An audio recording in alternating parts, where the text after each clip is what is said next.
Hashtag ayo dong sahkan RUU perampasan aset. Kali ini saya ingin ajak penonton ingat kembali terkait kasus-kasus korupsi di Indonesia, salah satunya mega korupsi atau korupsi yang menyebabkan kerugian yang fantastis. Hal ini menjadi bayang-bayang yang menghantui negara kita. Gimana enggak? Mega korupsi dengan nilai kerugian puluhan miliar hingga triliunan sudah pernah ada dan bahkan berkali-kali terjadi di Indonesia. Akibatnya, negara mengalami kerugian dan kita-kita nih sebagai rakyat mendapatkan imbas kesusahannya. Belum lagi pandangan internasional terhadap penegakan hukum dan pelaksanaan pemerintahan kita bisa jadi jelek. Kalau kita ingat-ingat lagi, negara kita sudah beberapa kali diserang dengan korupsi yang nilainya fantastis. Di antaranya berdasarkan laporan tren penindakan korupsi yang dikeluarkan oleh Indonesia Corruption Watch, ada 3 mega korupsi yang pernah terjadi di Indonesia yang memberikan kerugian negara hingga triliunan. Peringkat 3, nilai korupsi tertinggi di Indonesia diberikan pada kasus penyimpangan dana investasi PT Asuransi Angkatan Bersenjata Republik Indonesia atau ASABRI yang merugikan negara sebesar 22,78 triliun. Kasus ini terjadi karena penyimpangan pengelolaan dana investasi PT ASABRI mulai tahun 2012 hingga tahun 2019. Kasus ini menjerat banyak sekali pihak, mulai dari kakak beradik Beni Cokro Saputro selaku komisaris PT Hansen International Tbk. Namun, vonisnya nihil, sebab Beni ini sudah dijatuhi pidana seumur hidup atas kasus PT Asuransi Jiwasraya. Di peringkat kedua itu, terdapat pada kasus korupsi sektor minyak dan gas, yaitu kasus penunjukan langsung penjualan minyak mentah. Bagian negara sejak 23 Mei 2009 hingga 2 Desember 2011 di kilang minyak Tuban, Jawa Timur. Kasus ini memberikan kerugian negara sebesar 2,7 miliar US dollar atau setara 35 triliun.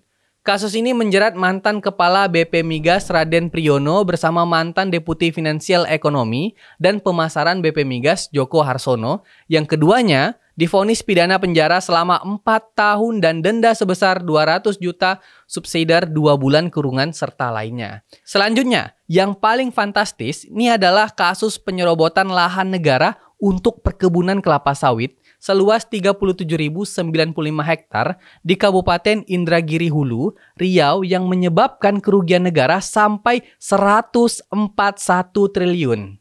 Fantastis banget kan? Kasus ini menjerat Surya Darmadi, pemilik grup Duta Palma dengan vonis pidana penjara selama 15 tahun dan denda sebesar 1 miliar subsidiar 6 bulan kurungan, juga pidana lainnya. Dari 3 mega korupsi yang terjadi, ada satu hal yang perlu dan sangat amat diperhatikan dari sini, yaitu kerugian negara tersebut sama sekali tidak memberikan pengembalian ekonomi negara menjadi baik. Kenapa? Karena semua kasus tersebut minim adanya pengembalian uang yang telah dikorupsi oleh para koruptor tersebut. Sehingga apa yang telah dicuri dari negara tidak bisa diambil atau dirampas kembali oleh negara. Maka dari itu, menjadi hal penting bahwa adanya aturan hukum yang dapat membenarkan negara untuk merampas segala harta kekayaan koruptor agar bisa digunakan pemerintah untuk memulihkan ekonomi negara akibat korupsi. Nah, sebenarnya instrumen hukum untuk itu sudah dirancang sejak lama, yaitu RUU Perampasan Aset. Namun sayangnya, sampai saat ini, RUU Perampasan Aset ini belum juga masuk ke dalam prolegnas dan menjadi hal yang urgent yang ingin disahkan oleh DPR. Padahal, RUU Perampasan Aset ini sangat urgent melihat kondisi perilaku korupsi di Indonesia yang tiap waktu meningkat, hingga membuat indeks persepsi korupsi Indonesia terus menurun. Dan tentu saja, RUU ini adalah jalan untuk memberikan rasa takut buat para calon koruptor untuk menjalankan praktik korupsinya.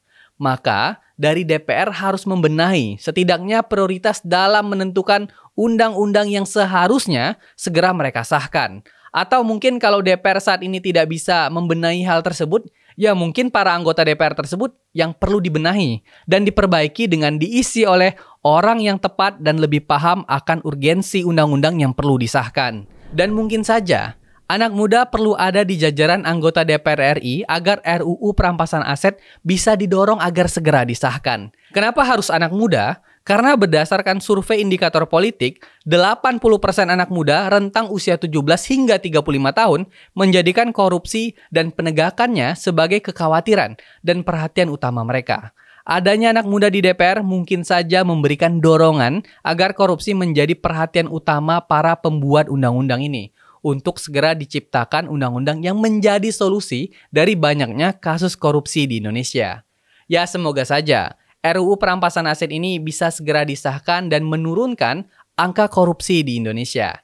Jadi kita lihat saja perkembangannya nanti bagaimana. Bersama saya, Belmondo Scorpio di #Belmondo.